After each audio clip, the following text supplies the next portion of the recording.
Mais les triangles qui ont quelque chose de spécial portent le nom de leur spécificité. Par exemple, voyons. Ce triangle-ci, vous allez tout de suite comprendre où je veux en venir. Ce triangle-ci, mesdames et messieurs, il a un angle droit. En son sommet B, vous voyez bien, il y a un angle droit. Alors c'est facile à tracer sur le quadrillage de notre cahier du jour, hein, puisqu'on a des lignes verticales et des lignes horizontales qui se croisent donc à angle droit et qui sont perpendiculaires. C'est très facile de tracer un triangle rectangle. Alors pourquoi triangle rectangle? Regardez bien, si je trace exactement le même triangle, mais que je le fais tourner pour venir le coller contre son frère jumeau sur son côté le plus grand, et bien à eux deux, ils vont former un rectangle. Alors c'est pas très précis tout ça, parce que vous avez vu, voilà, et lui aussi. Voilà, donc là j'ai bien deux triangles rectangles exactement de même taille, voilà, et qui forment un rectangle. C'est pourquoi on les appelle les triangles rectangles. Alors, sur les pages de notre cahier, c'est facile de tracer un triangle rectangle, mais sur l'espace blanc d'une feuille canson par exemple, ou d'une feuille de papier machine, eh bien c'est déjà un petit peu plus compliqué. Mais c'est rien d'impossible, on peut tout simplement utiliser ce merveilleux outil qui permet de faire des angles droits et qui s'appelle l'équerre, bien sûr.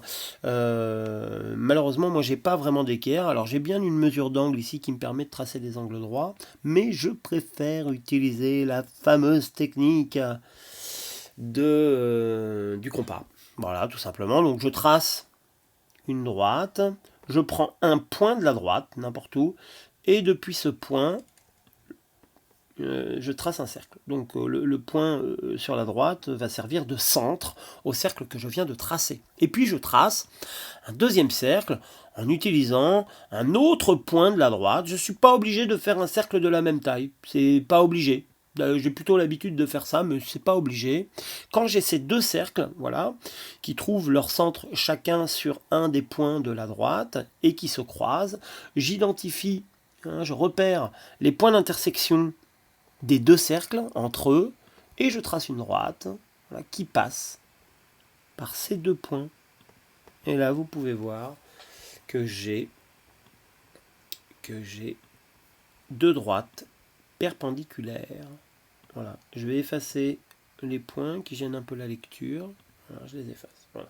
Et j'obtiens bien deux droites perpendiculaires. Bien à partir de là, il suffit que je choisisse le centre, voilà, le point d'intersection des deux droites, un point sur une des droites, un autre point sur une des autres droites, je relie, et j'ai forcément un triangle rectangle. Je peux utiliser cet espace-là. Je peux aussi utiliser, bien sûr, cet espace-là. Ah, celui-ci n'est pas tout à fait précis. Mettons bien le point sur la droite. Sans quoi, ça n'est pas un triangle rectangle. Je peux aussi bien utiliser cet espace-là ou là.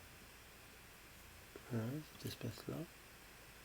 Faire une petite correction quand même, parce que vous avez remarqué que le point M n'est pas tout à fait sur la droite. Voilà, et je peux bien sûr refaire polygone. Donc là, je peux en faire à foison. Hein. J'ai tout ce qu'il me faut pour tracer tous les triangles rectangles que je désire. Donc HIJ est un triangle rectangle, HNK est un triangle rectangle, HKL est un triangle rectangle, MFH est un triangle rectangle. Voilà, donc pour le triangle rectangle, c'est plutôt facile. Mais il existe une autre technique encore plus simple et qu'on a vu en classe. Donc je trace de la même manière que tout à l'heure une droite. Voilà. Je prends un point de la droite pour servir de centre à un cercle que je trace. Voilà. Et là, ça suffit. Avec ça, j'ai tout ce qu'il faut pour tracer un triangle rectangle. Je vais effacer les points qui ne nous sont plus utiles. Je vais simplement tracer le polygone en allant chercher le point d'intersection.